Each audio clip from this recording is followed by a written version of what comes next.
I shouldn't have come this way.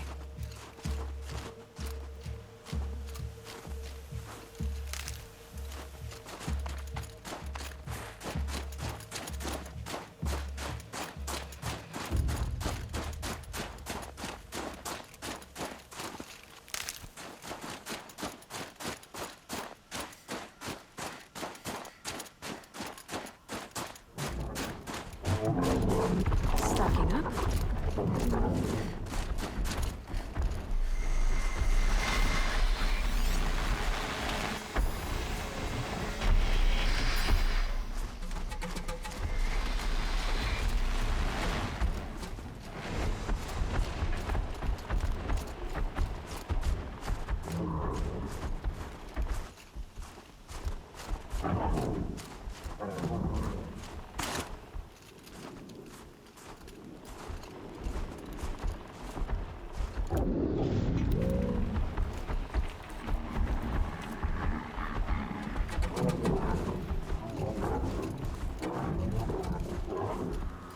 I'll find a use for you.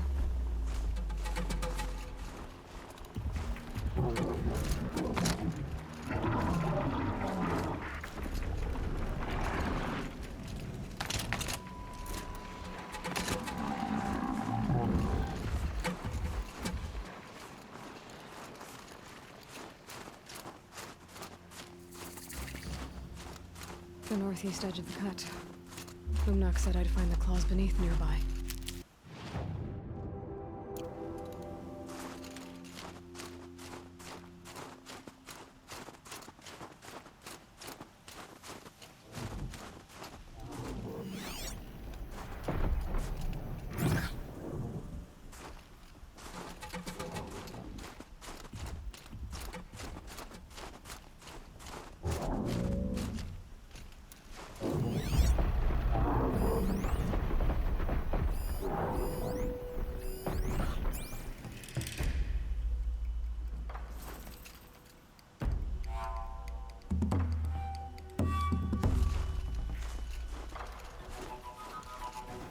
Let's see what this blue gleam is worth.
Need to turn around.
So much for being careful.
Save these for the trail.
Now they're hunting me.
Crystal sharp. Better watch my fingers.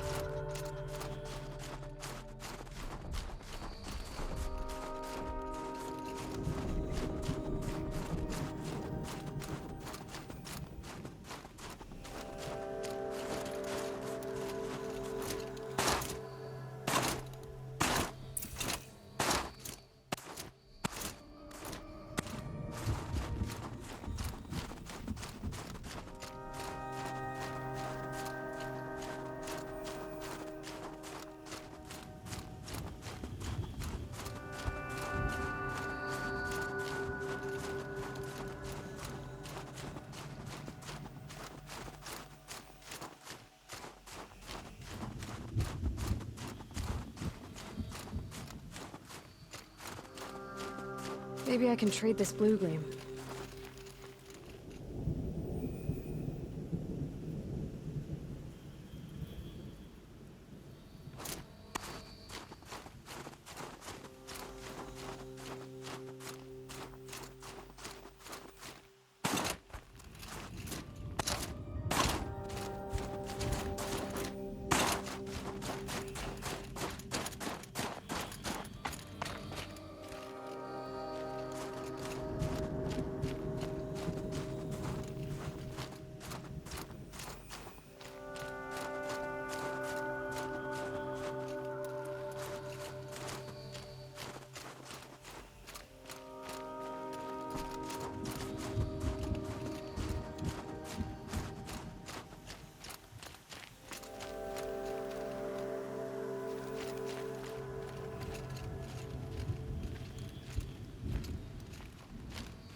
All of my interactions with Aurea were recorded and stored in my memory.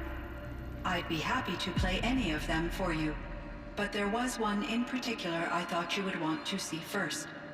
I captured it 4 years ago, just after I told her that I could no longer defend myself against the daemon's attacks.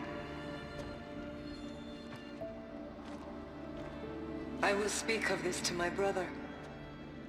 Aratak is strong. At the Battle of the Frozen Ghosts, he took 3 Karja arrows and still came back to camp carrying a wounded scout. Never was I so happy to see him. Or so proud. So you see, if anything can be done to defend you, he will give it all he has.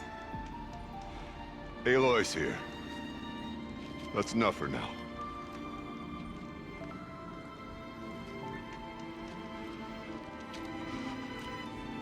We can resume any time you like, Aratak, if you want to hear her voice again. Come closer, Aloy. We have much to discuss.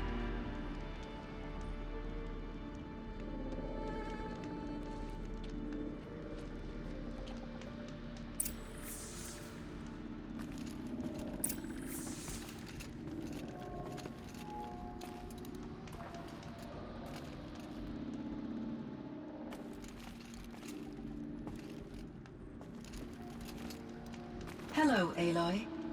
I have been reviewing the events at the Firebreak main facility. Because of your efforts, and of course, Aurea's, I am no longer controlled by Hephaestus.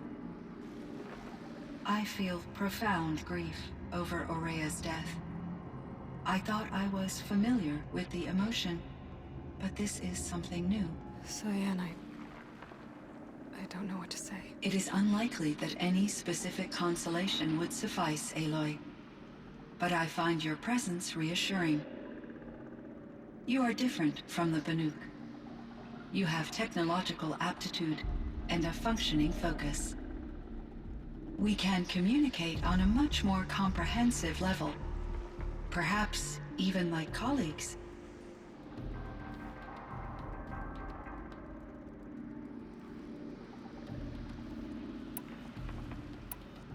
So are you an artificial intelligence, Cyan?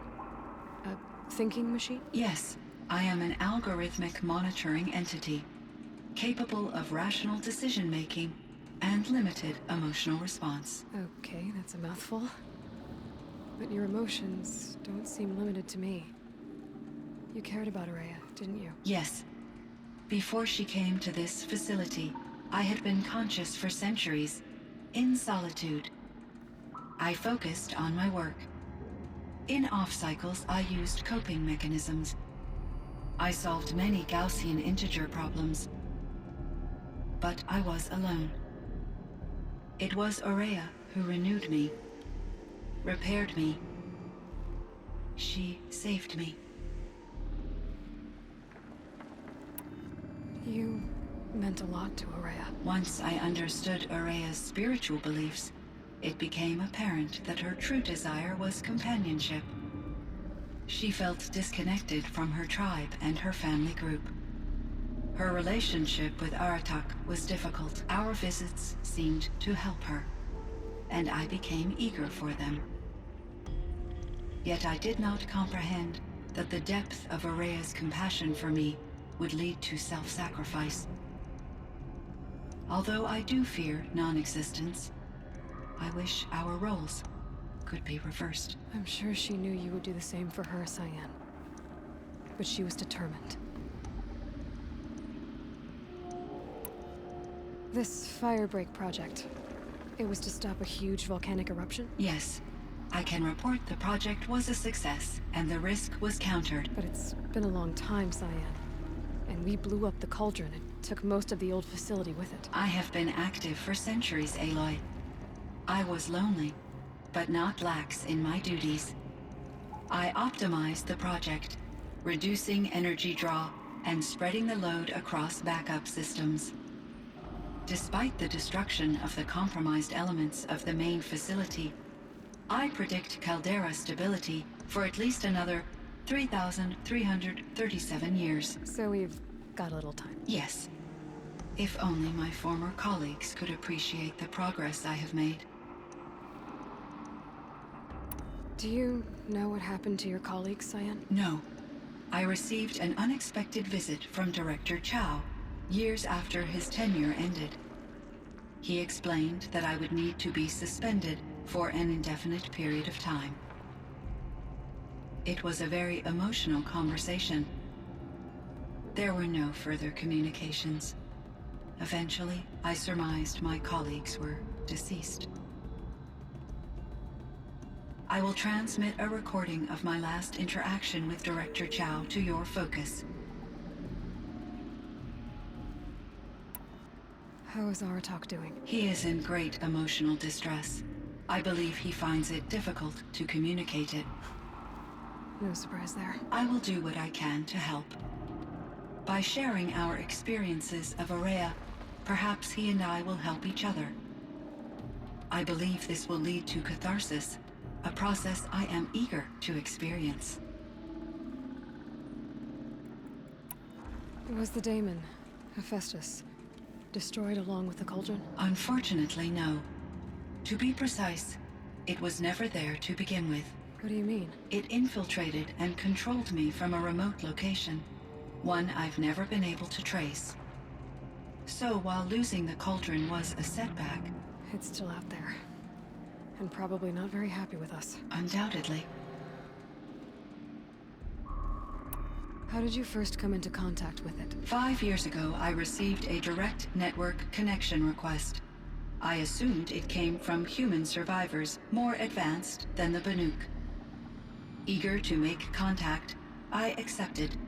This decision turned out to be a catastrophic error.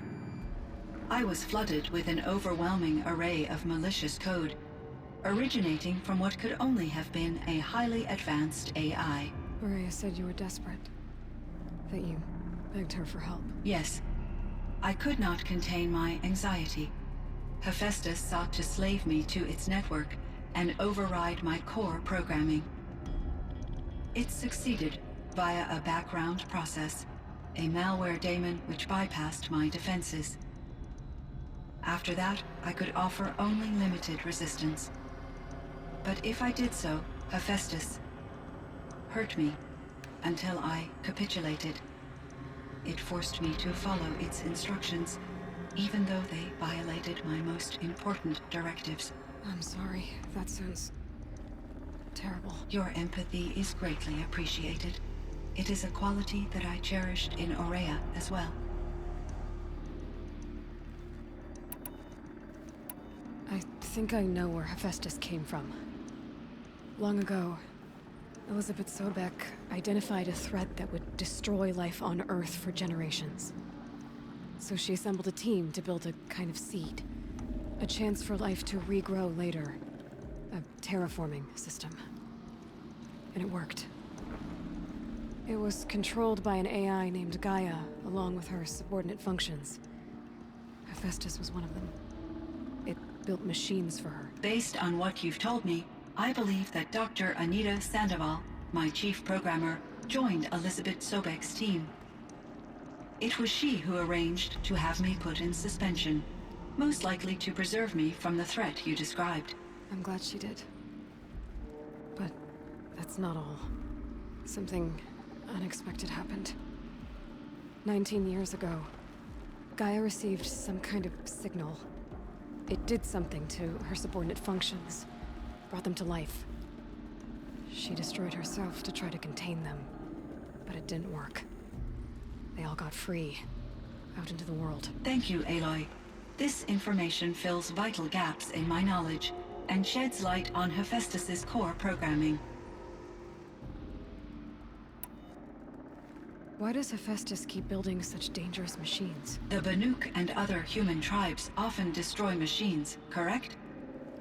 Machines that are clearly servitors of the terraforming system that you described. Yes, we all hunt machines for parts. This must be the source of Hephaestus's aggression. It is simply trying to discourage people from preying on the very system that keeps them alive. Well, Fireclaws are discouraging, that's for sure. But what are we supposed to do? Stop hunting? If the terraforming system spans the world, we can safely assume that thousands, if not millions of people hunt machines. If a single hunter, or even an entire tribe, stopped doing so, I doubt it would make a difference to Hephaestus. A better solution would be to reinstate the AI that governs the system, thus bringing Hephaestus back under its control. When I think of it, out there in some unknown location, free, hungry, willing to kill or dominate to get what it wants, I feel substantial anxiety, Aloy. You and me both, Cyan. I found the strangest machines. They're surrounded by flowers and look like flowers themselves. There's code embedded inside them. I think it's poetry. I like poetry. Here's one I think of often. Twilight and evening bell, and after that the dark, and may there be no sadness of farewell when I embark. For though from out our bourne of time and place, the flood may bear me far, I hope to see my pilot face to face when I have crossed the bar. Huh. But you asked about these flowers, not verses that I enjoy. Something must have made these machines, and the presence of foliage leads me to consider the terraforming system. Is it possible that their creator is one of the other subroutines, now autonomous, like Hephaestus? Maybe one whose purview is flora. An AI that makes flowers instead of death machines.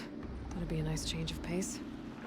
But what about the poems? Unless the poetry is original, the only way it could have made it into such a system is through its programmer. In my case, Dr. Sandoval uploaded a great deal of literature to test my emotional responses. How'd you do? She said I passed, but was insufficiently moved by her favorite period romances.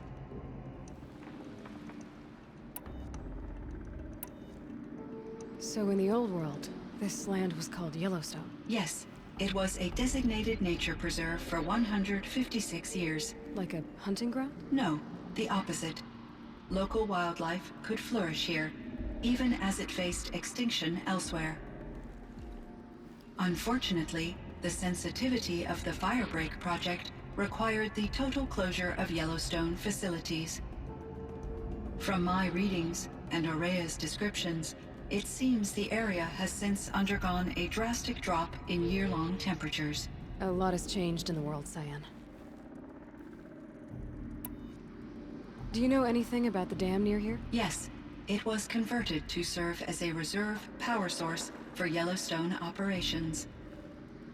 It was later appropriated for the Firebreak project, and its last human workers replaced by Pharaoh servitors. After my tasks became less time-critical, I investigated the dam's data repositories and discovered the works of Concrete Beach Party. These provided me with several colorful additions to my vocabulary. There's a ruin east of here, full of ancient flying machines. Was that part of your project? Yes, a drone hangar requisitioned by Dodger Blevins, the security chief for the Firebreak project. He was a strong advocate for military-grade response to security threats, though there were no serious incidents during his tenure. Chief Blevins spent increasing amounts of his after-hours time watching the live feeds from active drones. Clearly, he enjoyed the degree of oversight in his position. What was the old world like? The way it used to be? I had little exposure to the wider world, Aloy. Only what I learned from my colleagues or observed from media streams. You still had more exposure than me, Cyan. That is true. I was created at a turning point. A concerted effort to recover from global upheaval and incalculable loss of life. The recovery was successful, beginning an era of supposedly limitless potential for human and machine advancement. Though, rationally speaking, the metrics for humans are not unlimited.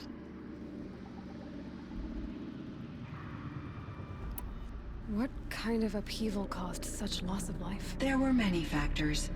Forced migrations, food shortages, collapsed economies, refugee crises, conflict over resources.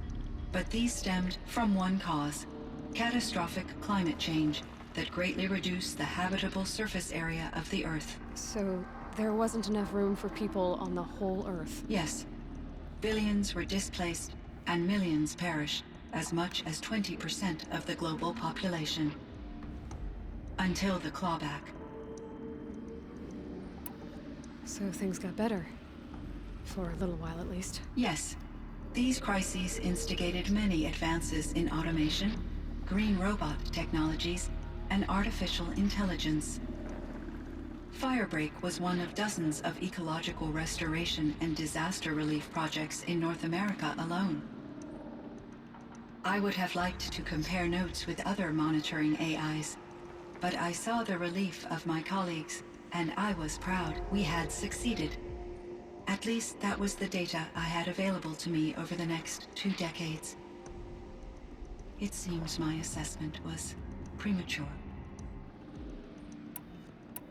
Cyan, do you know the name Ted Farrow? Are you referring to Theodore Farrow, CEO of Farrow Automated Systems? That's him. Mr. Farrow was the benefactor of the entire Firebreak project. A benefactor. But he made machines. Robots. War robots. Correct. His corporation later transitioned into military applications. But before this pivot, Mr. Farrow spearheaded initiatives that reversed the global decline. At one point, he was feted in the media as the man who saved the planet. Guessing they wound up regretting that one. Were there many artificial intelligences like you in the old world? They could just make you. Yes, in many forms, from simple personal assistants to industrial monitoring stations to military-grade conflict planners. And there were legislative and enforcement bodies to apply limits on our self-actualization. In order for my processing to be flexible enough to handle my duties, my creators found it necessary to exceed those limits. As a result, my intellectual and emotional capabilities were kept secret. Seems strange to create life, then impose limits on it. Human societies and machine programming are both built upon sets of rules, Aloy. And Elizabeth Sobek. Did you know her? Are you referring to the scientist. Dr. Sobek was a leader in her field, one of the greatest scientists of her age. My creator was influenced by her work, which in turn impacted my own development. But I never met Dr. Sobek. That's all you know? I apologize if my lack of data has disappointed you.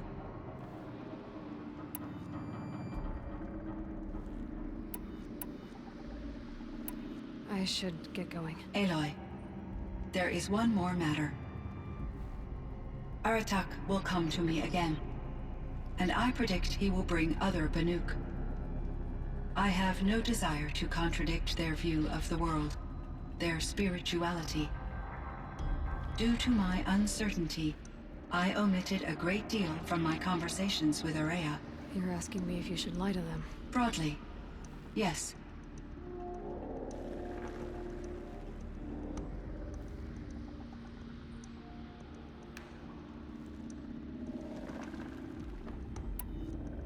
Life is hard for the Banuk. Their world is unforgiving in their beliefs. I guess they help to keep them going. So take it easy on them. Try to guide them, bring them around to understanding what you are. Communion with machines features heavily in the mysticism of the Banuk. I think they will be agreeable to this approach. As long as they don't end up worshipping you. Upon consideration, I believe such an experience would be intensely uncomfortable. You're right about that. Trust me. I see. I will follow your advice. Will you return and tell me about your experiences in this new world?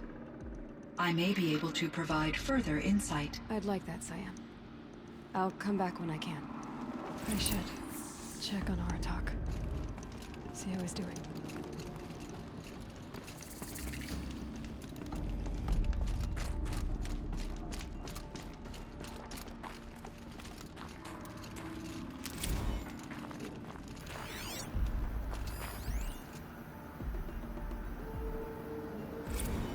Kenny and I don't need to fight about the laundry, so instead we fight about incommensurability and restrictions on machine intelligence.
Let's see what this blue gleam is worth.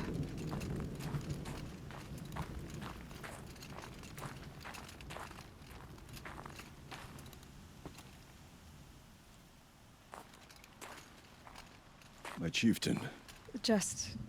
Aloy. as you wish. I wondered if you thought... that if I'd never come along, Ourea might still... If you'd never come along, I would have marched my kin to our deaths. Ourea would be alone, and the spirit she sacrificed so much for would be lost. Either way, I would not have been able to protect her.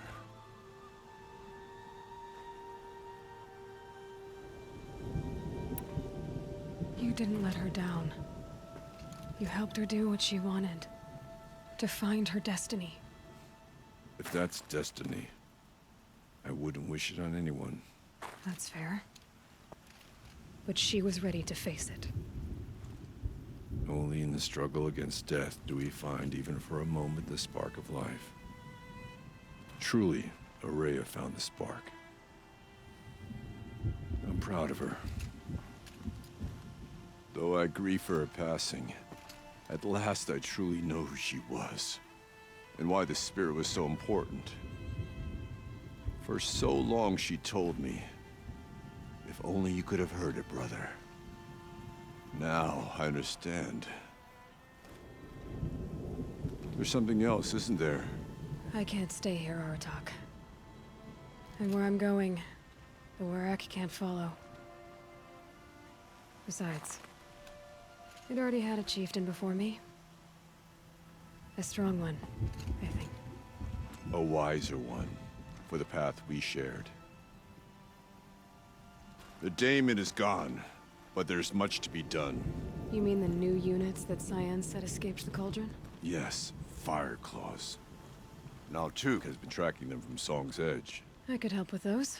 I have no doubt. You're practically Banuk.